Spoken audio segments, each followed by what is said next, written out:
and you say you're not romantic.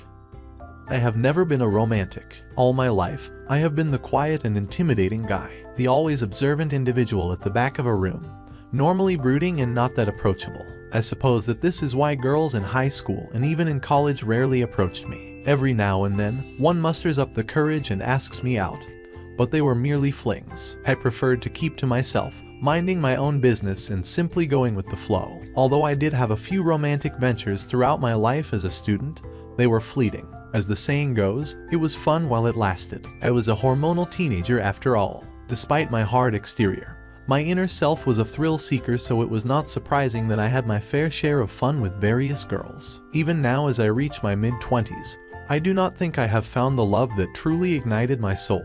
You know, the electric and passionate kind of love that they portray in movies. Despite being mistaken as someone with no heart and emotion because of my misleading exterior, I admired that kind of burning red, head over heels, passionately in love kind of dynamic. I did not think I was capable of sharing a bond like that with anyone. Not now. Not ever. But I derive pleasure every now and then from witnessing other people sharing that type of love, and daydreaming if I ever will experience one. So much for being brooding and looking emotionless. Why am I getting all sappy? I suppose it is also one of the side effects of isolation. Perhaps being trapped in these four walls is making me long for company I never thought I would ever need. I used to find being surrounded by people exhausting, although I was somehow sociable. Definitely with the lads, I never truly craved companionship the way I do nowadays. That is why dating and romance in general have been common topics between me and my close friend and roommate, Louis. Louis was the polar opposite of me. While I was the intimidating and unapproachable guy, he was a social butterfly, an old-school friendly soul with a knack for all things pretty. He also adored going to the gym, which was where we met. I had just moved into the small city of Ilvermorny and applied for a gym membership in Carlos, a small independent gym downtown. We had casually passed by each other during our workout sessions previously, but only 2 months in of amiably nodding and smiling towards one another did we make small talk. I was not one for small talks and casual, random friendships blooming from the gym, but his aura was too strong. I did have a lot of guy friends, but no one quite had Louis's energy. It was almost as if his inside reflected on his appearance. His hair was golden, often unkempt, and his eyes a deep blue. He looked like the embodiment of light and all things happy. Together, we made a stark contrast, and with his messy golden hair and eyes of the brightest blues while I sported tidy dark hair and chocolate brown eyes. But still, we clicked. Somehow it worked, like a magnetic force pulling us together. Though platonically at first, we worked. Louis and I became regular gym buddies and would grab a meal every now and then after our workout sessions. Being new to Ilvermorny, I did not know many people besides some distant relatives, so he also took the liberty of showing me around during his free time. Quickly, we formed a low-maintenance friendship. We did not feel the need to be around each other all the time. We were polar opposites after all. He was an extrovert who had a massive friend circle, so he never really ran out of social gatherings to attend. I was an introvert who relished companionship every now and then, but did not really feel the need to surround myself with people all the time. Even as I found my footing in the new city, like going for occasional drinks with my workmates in the insurance firm that I worked at and having football nights with my neighbors, Louis and I still became regulars. Our close friendship was elevated when we decided to turn from casual friends to roommates one fateful night. We were packing up our gym bags in one of the stuffy and badly lit locker rooms of Carlos after an intense leg day when Louis brought the topic up. "You ready for the month-long lockdown?" he said, sitting on the bench across from me. I was emptying my locker into my blue Nike gym bag since it will be a while since I will see this rundown gym again. It was not the most aesthetically pleasing place and could use some repair here and there, but Carlos felt like home after months of being here. I met Louis here, after all. I cackled. "You mean, am I ready to go back to my usual hibernation? But this time with an impressive stockpile of food." Yes, I am." He laughed and shook his head at my usual introvertedness. He must know that I was impartial about the lockdown, as the lack of company never fazed me. "Sometimes, I wonder how you live," he replied jokingly. "Bold of you to assume that I live at all," I retorted. "True. A grumpy old man stuck in an adult's body?"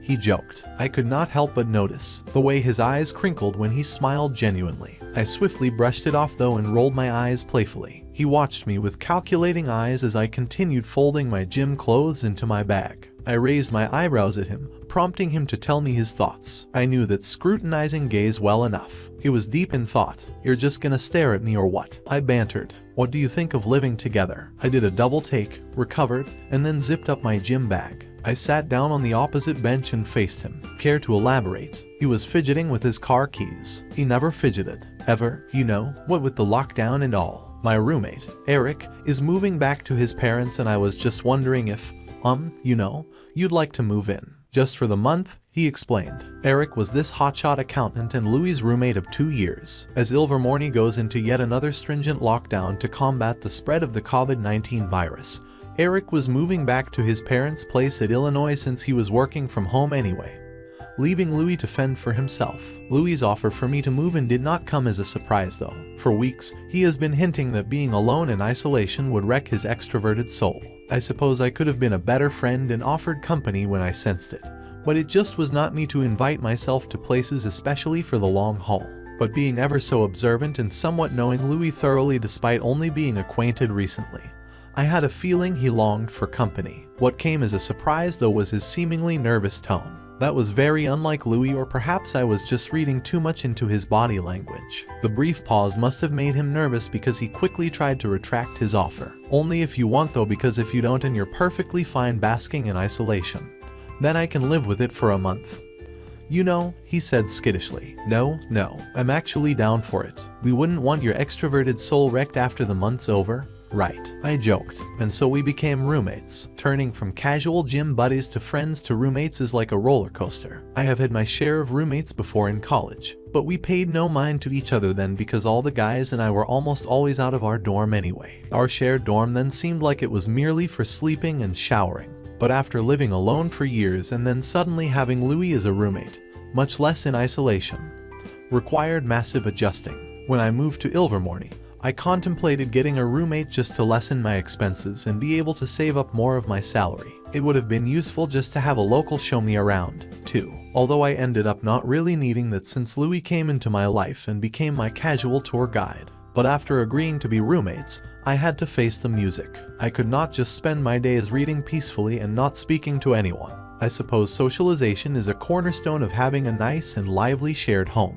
That is, if your roommate is half as talkative and outgoing as Louis. "Theo, you've got to see this. That's a good deal, isn't it? 2 for $20. And hey, they are large pans." He pointed animatedly to his iPad where he was browsing through the local pizza places. I smiled at his sheer excitement and put my book down momentarily to see the ad he found. When he was not working out or binge watching a new show, Louis would endlessly browse through the net for new takeout places to try our home-cooked recipes that he wanted to have. Correction, home-cooked recipes that he wanted to eat and wanted me to get me to cook. Between the two of us, I was the better cook. Quite frankly, I cannot fathom how he would have been able to survive if I had rejected his offer and he was forced to live alone. Perhaps he would be eating takeout every day. "Come on, let's try this. My treat since it is my turn to cook dinner tonight anyway," he said sassily. "That's hardly cooking, is it?" I chuckled. "Well, they have buffalo pizza. Your favorite, right? So you better suck it up and thank me for the best dinner you will have, although I didn't cook it."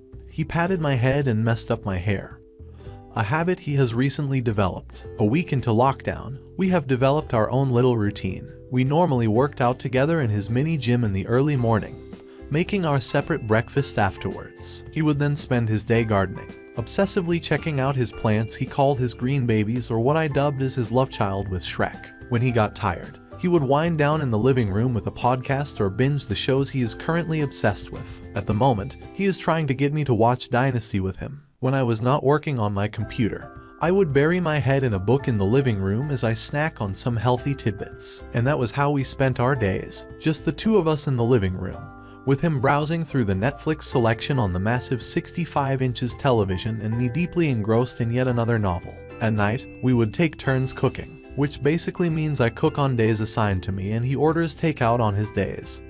And we share a peaceful meal. Some nights are more chatty, while on others, we eat in silence contentedly. Time is odd. At times, it is fleeting. Other times, it is excruciatingly slow. But as Louis and I continued to live in our own little bubble, it began to feel like normalcy all too quickly. It seemed as though we have been living like this for ages, as though we were born to be like this. Platonic soulmates, he would say. But time also does this weird thing where it changes its fickle mind and swerves you to a different path once you begin to have a taste of contentment and have fallen into a routine. I am babbling, likely because to be writing this would mean I am acknowledging that something in me has been ignited. That one fateful day happened days ago. My work for the day had just concluded after a meeting with some of my bosses. To say that it was a bad day was an understatement. It was atrocious. The day started off with me oversleeping, so that meant I missed an online conference with a particularly picky client that I had been trying to secure for weeks. I was so close to securing that deal. That was strike two. Strike two came around lunchtime. I had an hour break before my next virtual meeting, so I dedicated the time to making Louis' favorite food, mushroom risotto. He had been gone the entire morning shopping for some essentials, and I wanted to surprise him with the meal when he got home. Halfway through, an emergency at work required me to take a call for roughly 15 minutes. The risotto got overcooked and Louis came home to our smoked-up kitchen. "What the hell happened here?" he said. He was not mad. Louis never got mad, although I would like to think he had every right to, since he religiously freshened up our place with his aromatherapy diffuser. His favorite scent was a tangy citrus. I was not a fan of it, but I went with whatever he liked. I dumped the blackened risotto into the trash can and proceeded to wash the Tefal pan. "Just overcooked some risotto," I replied softly. I bet he was about to make some smart remark until he noticed that I was looking quite downcasted. He then perched himself on a nearby counter and patted my back. Suddenly, I felt like a weight was lifted off my chest. As someone whose love language was touch, I appreciate a gesture as small as this. I went about my day after that dreadful meal. Thankfully, Louis had bought some rotisserie chicken from the grocery store. I had a crucial meeting at about 3 p.m. It was bad enough as is, since our sales have gone down from the last month and I was among the worst performing employees. Securing the deal this morning would have been my redemption. But as I had overslept, that was out of the question. I ended up getting an earful from my superiors, and after that meeting, my mind was much too clouded to cook dinner for me and Louis that night. After a long and appalling day at online work, I plopped down on the couch opposite Louis, who was knitting. "Chinese sound good to you? I'll call Lucky One in a bit if you want," I offered. Lucky One was a family-owned Chinese restaurant a stone's throw away from the gym that we used to go to. It was one of my personal discoveries after moving to Ilvermorny, and I introduced Louis to it shortly after we met. He raised an eyebrow and put down his crochet work at once. He moved over to the couch next to me, not once breaking eye contact. It was like he was seeing right through me with those intense deep blue eyes. "You good? You have never offered to order takeout ever," he said slowly, as if calculating my mood. "Shit day at work," I replied, looking over at him. I then proceeded to tell him about the failed deal and my boss's remarks about my performance. All the while, Louis propped his chin in the palm of his hand while listening attentively. He even patted my back as reassurance when my voice would crack slightly, evidently affected by the happenings of that day. "Well, you were indeed dumb for missing that client call. I mean, you could have just told me. I was up at the ass crack of dawn doing that Pilates video I had sent you last night."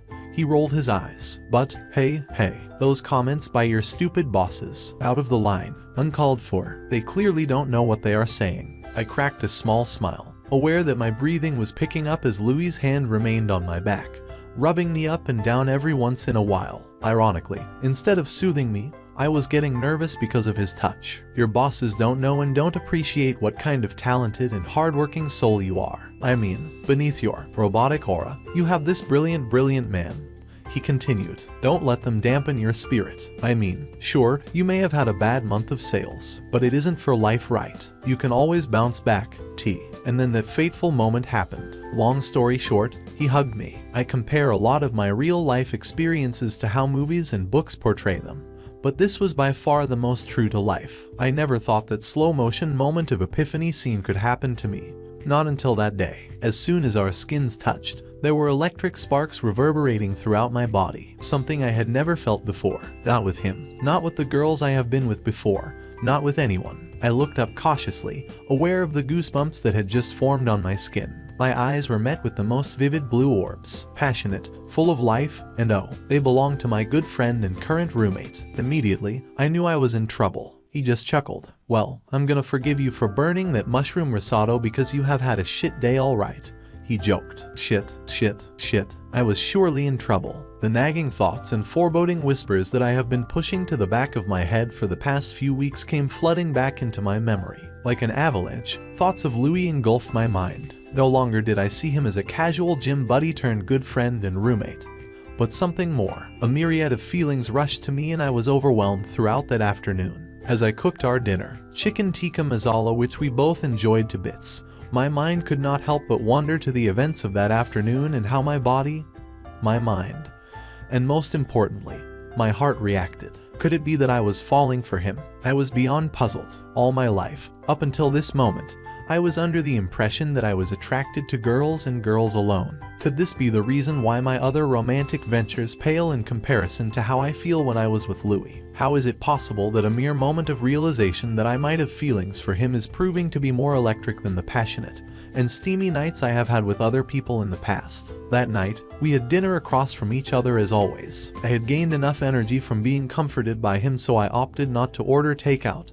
and cooked instead. We savored the savory dish that I had cooked and he seemed to be over the moon about the food. He always did that when I cooked. He would make approving noises and savor every bite, occasionally swinging his utensils in satisfaction. I realized that night that my heart fluttered whenever I saw him smile. Come on, Theo, you have cooked for a lot of people before and they all love it. Do you react the same way when they give you such approval? I berated myself mentally. I suppose my silence was somewhat usual because sooner or later Louis noticed it. You're being awfully quiet. All good? Still reeling from this afternoon? He queried. I nodded and made an effort to keep the conversation flowing. I guess it is better to bottle up my emotions to prevent a sudden outburst and confession before I was able to fully comprehend what I was feeling. I knew that having feelings for a friend, and a gay friend at that, was unexplored territory for me. But I also knew deep in my heart that love had no boundaries. If the love that I have been waiting for all my life is coming at me full speed, there was no stopping it. At the back of my mind, I knew that I lacked the typical romantic demeanor that Louis has been accustomed to.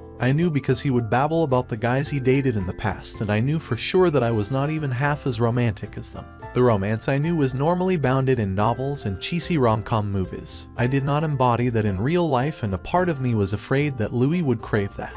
Wait, what? Why is my mind wandering to how Louis will react to my confession? Was I even headstrong in making the confession in the first place? Was I ready? These were questions that clouded my head over the past couple of days. Try as I may, I cannot keep my mind off Louis. We would be sitting in our usual spots in the living room, him watching some Netflix show, and me supposedly reading. But I would find myself looking up from my book and watching him with hooded eyes. Even at dinner time, I found myself watching him for a moment too long as he savored whatever dish we were having that night. I found myself noticing the littlest details about him, features or habits that I had not paid attention to before. It seemed like everything he did or did not do was a trap for me, and I found myself falling headfirst for him. And yet, even as I got overwhelmed with infatuation or whatever this was I was feeling for Louis, I found myself being ever so cautious around him. Our friendship was getting stronger by the day. I could not possibly ruin it by pursuing him to be something more, unless he felt the same way. True to keeping my feelings in check, I went about the following days without acting on my newly discovered feelings for Louis. Surely, I was more attentive than ever to his actions and how he reciprocated my gestures. I knew that whenever we were across each other in the living room, one knitting or watching television, and the other's nose was buried in a book, I had the tendency to look over at him every now and then and steal glances. But lately, I have been noticing that there were instances that I looked up and he was already watching me too. When caught, he would swiftly avert his gaze or give a small smile, as if brushing it off. I noticed that on days that I snoozed my alarm a little too much and did not have the time to make my bed immediately, I would return from my showers and find that my sheets were already tidied up. On the same days that I am running late for my virtual working hours, while I got dressed, fresh coffee was already brewing in the sleek Cuisinart coffee maker. Louis did not drink coffee. He always opted for tea, so clearly, he prepared the coffee for me. These were little gestures that I did not heed, but I am now noticing. For a person so observant,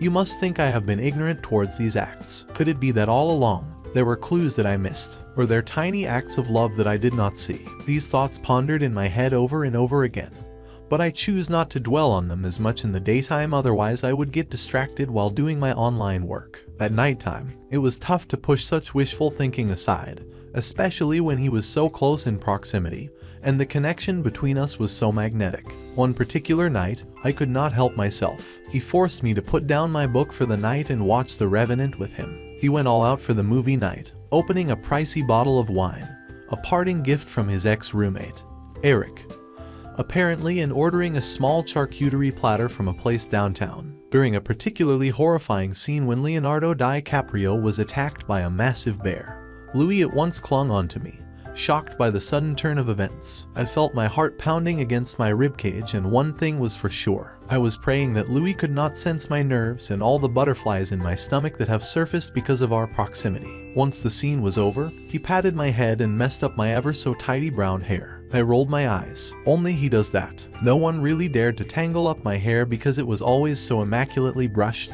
and styled. "Don't do that," I whispered. That sure was a moment of weakness. He must have felt the intensity of my gaze because his smile disappeared at once, and he retreated further from me on the couch. "Whoa there, Mr. Grumpy Pants. Why the sudden change of mood?" he questioned. You cannot do that. You cannot move into my arms like that then suddenly move away. I crave your warmth. I want to hold you. I cannot focus when you touch me like that." Of course, I did not say all this. I was much too scared for his reaction and for rejection. I must say, in my life, I never truly pinned for anyone. Chasing a romantic conquest was new to me. I was a go-with-the-flow kind of guy. I was not built for romantic chases like this. And yet, with Louis, I found myself hoping that something awaits us, hoping that we may have a chance, hoping, just newly styled, that's all. I brushed it off. He shrugged and we went back to the movie. It was pretty good, if I do say so myself. I was not one for violent and gritty movies, but a Leonardo film feels different. Part of me was also extremely relieved that he did not pry into my reaction any further. It was a moment of weakness and I should have known better. I needed to keep my emotions in check, or just like my past relationships, my friendship and hope for a relationship with Louis will crumble. There were days when I could keep my feelings in check. By in check, I meant that I normally channeled my desire for any romantic connections with Louis in the romance novels I read during my free time. A particular book called The Gentleman's Guide to Vice and Virtue got me in my feelings. Louis must have noticed because he kept teasing me and asking if I was able to relate to Monty, the main character. It did not help that a major plot point of the book revolved around Monty being in love with his best friend. The moment Louis brought it up and mentioned that he had read the book before, I knew. I started flushing like crazy. "You could be the Monty to my Percy, you know," he winked. I must have blushed even harder because he started laughing and said I looked like a tomato. "You're cute when you do that," he said casually, squeezing my right cheek before walking right back to his bedroom. I tried to calm my breathing, but of course, my heart was fluttering uncontrollably. Moments like that made me feel like maybe Louis and I had a chance. Maybe, just maybe, felt the same way about me. These what-ifs plagued my mind as I laid in bed that night, and every other succeeding night if I am honest. The month-long quarantine was soon over, but it was announced that the city was only giving the people of Ilvermorny a week to prepare for the Christmas holidays before stricter precautions were in place again.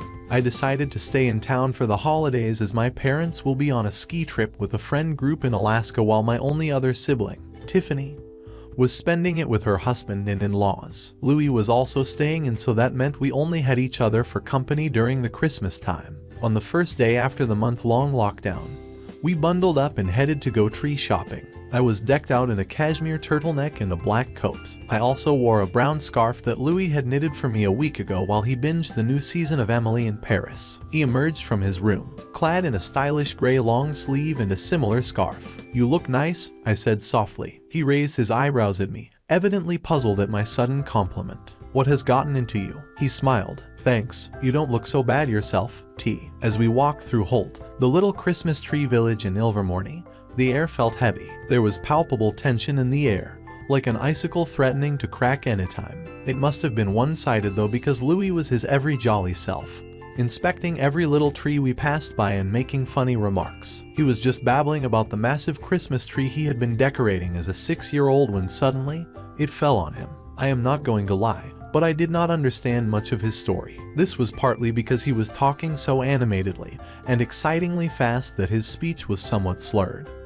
But it was mostly because I was just staring at him. All at once, I saw Louis, and I love every bit of him. The way his eyes were crinkling as he smiled genuinely, recalling his childhood. The way his hands flung here and there as he described what Christmas markets were like in his hometown, Hangleton. You know the final scene in the Twilight Saga, Breaking Dawn, Part 2, when Edward looked into Bella's eyes and took a trip down memory lane together as 1,000 Years by Christina Perry played in the background. That was how I felt at that very moment. I thought back to when I first saw Louis and Carlos, wearing his gray fitted Adidas tee. I thought about when we first had dinner together after an exhausting day at the gym, how he brought me to his favorite Mexican place in town and we talked for hours about our interests. I thought about the plenty of times I watched him from one corner of the living room as he knitted or crocheted, or whatever his obsession was for that week. I thought about how passionately he did everything he liked. I thought about how he tried to bake an apple pie for me when I had a particularly rough day at work and how it ended up being such a failure, so he ended up ordering from Grandma Apple, a bakery in town, instead. But I appreciated it all the same. I still ate his burnt apple pie and thanked him profusely for it. I thought about the nights I brainstormed new recipes of dishes to cook for him because the flutter in my stomach and the joy that I felt when I see him relish my cooking was priceless. I thought about his likes, dislikes, his passions, his flaws, and realized that I could see a lifetime by his side. And you know, I was 7, of course I believed in Sant. I love you. I interrupted his story at once, and I know you will find this odd. Since when did I like boys anyway, right? But I will say it anyway because with you, it feels right. With you, there are no rules, no boundaries, nothing in my life, not a single romantic relationship or friendship with anyone, ever compares to what I have been feeling for you in the short time we have been acquainted. Yes, I may be like a Grinch compared to your joyful and bright self, but you just bring an indescribable light into my life. You are the indescribable light of my life. And if you let me, I know this is a long shot, but if you, by any chance, feel the same way, and if you let me, I do want to have a lifetime of burnt apple pies with you. I will watch Dynasty or whatever the hell you are binging at the moment. Hey, I will even crochet with you or do gardening and take care of your plants aka your babies. Because I love you. And I know the other boys you have been out with. I blurted so fast that even I could hardly comprehend what I was saying. He put a finger to my lip and shushed me. My heart was pounding so quickly that I thought it could burst at any moment. I was much too afraid of rejection. I do not think I could handle being turned down by the only person I ever felt this strongly towards. But then he smiled. That damn smile. The smile that rivals that of James Dean. The smile that immediately made me forget my worries. And at that moment, I knew everything was going to be all right. I never thought this day would come, he whispered, inching closer to me. I love you, T. That whole outburst, just wow. No one has ever said things like that to me. No one has ever made me feel that way. I let out a sigh of relief and inched closer towards him, grabbing his hand in the process, putting it over my heart. You feel that? That is all for you, I confessed. He laughed, and there goes the smile that I am crazy for yet again. And you say you're not romantic. I closed my eyes and felt the warmth of his lips enveloping my own. I have never been good with words, but if I were to describe the intensity of that moment, I would use a car crash to paint it. The moments leading up to the accident are crystal clear. I could still smell Louis's minty breath as he approached me. I could still hear the bustling of the other shoppers in the distance. I could feel the cold Ilvermorny chill seeping through my layers of winter wear. But the precise instance when our lips touched seemed hazy, like a particularly incredible dream that you cannot quite recall, but left you feeling so good that you just want to fall back asleep in an attempt to remember it. The moment after was crystal clear too. My hazel eyes met his blue ones. Slowly, the corners of his eyes were lifted and he smiled, a genuine smile that made my heart speed up. I saw him and only him, almost as if he was outlined and spotlighted in a room filled with people and Christmas trees. We spent the remainder of the day hand in hand, on a hunt for the perfect Christmas tree. Louis remarked as he let go of my gloved hand when we finally approached a decently sized tree that smelled immaculate. As I paid for the tree and watched as it was being tied, I saw a symbol of our new relationship, an item of hope and a fresh beginning. We had not explicitly talked about our kiss, but the intensity was much too strong to be ignored. Later that night, Louis and I ordered takeout from Lucky One. While waiting, he blasted some Michael Bubble while I dusted off boxes in the basement and found his stash of Christmas decors consisting of lights, balls, stars, flowers, and more. We decorated the tree in peace, once in a while stopping when there was a song that Louis felt like dancing to. He would grab my hand, spin himself until I, in all my ungraceful and robotic glory, also grooved with him. I find that when I was with him, I subconsciously let go of all my limitations. The box that I have been caging myself in for my whole life was suddenly non-existent. At that moment, it was only him and me. Later that night, we topped off the Christmas tree decorating session by jointly putting on the star atop the well-styled tree. The motif revolved around white Christmas, so the fresh tree was decked out in balls of white and blue. "It's beautiful," I complimented, looking at the beauty we have created. "It is," replied Louis. "So beautiful." I turned to look at him, only to see him staring right through me. He hugged me yet again, a feeling that I have been craving more and more lately. Our connection was simply electrifying. It was the kind of bond so deep that you physically and mentally crave it. It was inescapable. It was undeniable. It was beautiful. And so it was. We spent the remainder of the holiday season in our tiny bubble. The city had restrictions on moving about and going out during the holiday season.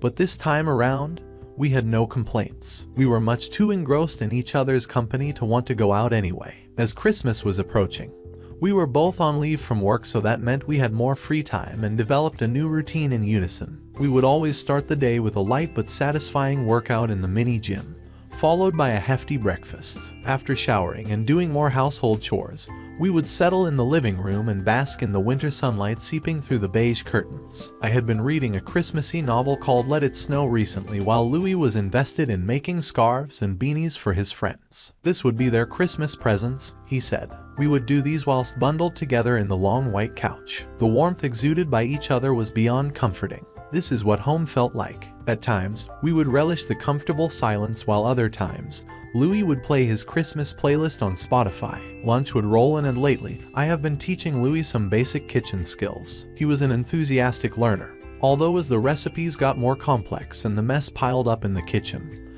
he had a tendency to give me those blue puppy eyes and pout that I could not resist. There were days that he just gave up, pulled his "let's just make out" card, and we would end up on the couch or either of our bedrooms. We would then call takeout shortly after. At night, we would watch Christmas movies or Louis' television obsession at the moment. Bundled up in a large brown blanket that Louis had knitted for us personally, we would watch television or kiss, whichever we felt like at the moment, until it was time for bed.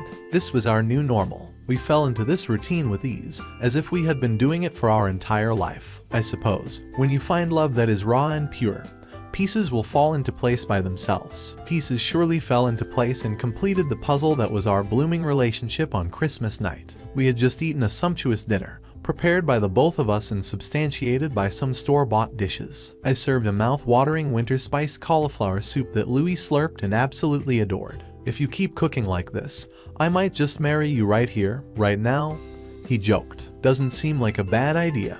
"After all," I replied, and we both chuckled. I also made roasted turkey with corn and chestnut stuffing for the main dish, while Louis whipped out some delectable Brussels sprouts and vegetables. To top off our first Christmas together, he ordered some spiced donuts and chestnut ice cream, which we ate as we exchanged our Christmas presents. We had agreed to only limit ourselves to one gift for each other because we both knew our tendency to go overboard. Generosity was one of our shared traits. When he handed me a small package wrapped in luxurious gold and white paper and adorned by a ribbon, I never would have expected it to contain a beautiful edition of one of my favorite books. "How did you know I wanted this?" I inquired after thanking him profusely and giving him a passionate kiss. "You mentioned it, I think, maybe a month after we became friends," he replied. I was in awe, disbelieving that he had been that attentive to the things I love. I never pegged him to be much of a book guy, so I assumed that whenever I would babble about my interests previously, he did not really care. But I suppose this was tangible evidence that he did care all along, and that all this time,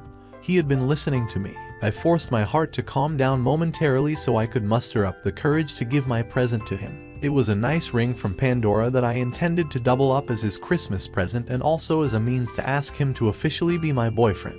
Despite the routine we have built and the little bubble Louis and I have been in lately, I wanted to give him the courtship he deserved. Knowing that he was a romantic, I surely prayed that this would make him elated. "Oh," he squealed, opening up the small paper bag and immediately tearing up at the sight of the ring box. "You did not," I smiled, slightly tearing up at the genuinity of his reaction. "It isn't much," I started, "but I wanted to give you something that symbolized what you are to me." Opening up the ring box, I revealed a heart-shaped sterling silver ring. It was adorned by tiny crown details. "And here it is. You are the king of my heart. You have captured my body, my mind, and my soul in all ways imaginable. In the short time we have been together, You made me feel things I never thought I was capable of feeling. Even just being with you in this house, doing random shit we both just feel like doing.